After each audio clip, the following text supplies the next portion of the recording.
Isang mapagpalang umaga sa atin mga kapatid, mga kapwa ko Bicolano Oragon. For today's video, tayo po ay mag-YouTube tutorial about nga po sa SIM card registration.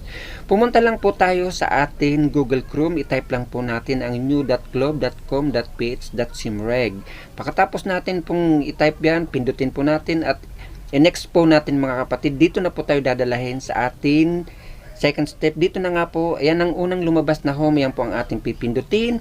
At pagkatapos po natin pindutin yan, i-next na po natin mga kapatid. Pagkatapos po natin i-next, dito na po tayo dadalhin. Yan po sa nakalagay na interior mobile number at dyan po natin ilagay ang ating 10-digit number. Magsimula na po tayo sa 9, wag na po tayo magsimula sa 0. Pagkatapos po natin ilagay, i-next na po natin, pindutin ang next at dito na po tayo dadalhin sa verify your number. Magpapadala po ng 6-digit number or OTP. Pagkatapos po natin ilagay dyan ang ating 6-digit number, pindutin po natin ang next para dito na naman po tayo dadalhin sa panibagong screen na po na to.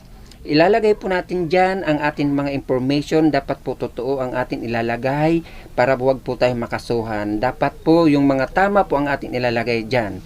Pagkatapos naman na po natin fill upan yan, ayan po may mga box na yan, dyan po tayo magpipili. Pindutin po ang next. Pagkatapos natin pindutin po ang next, dito na po ito dadalahin sa verify your identity. Mag-upload po tayo ng ating ID dyan at po mag-upload din tayo ng ating selfie na hawak ang ating ID. Pagkatapos po natin mag-upload ng ating mga picture, pindutin po ang next.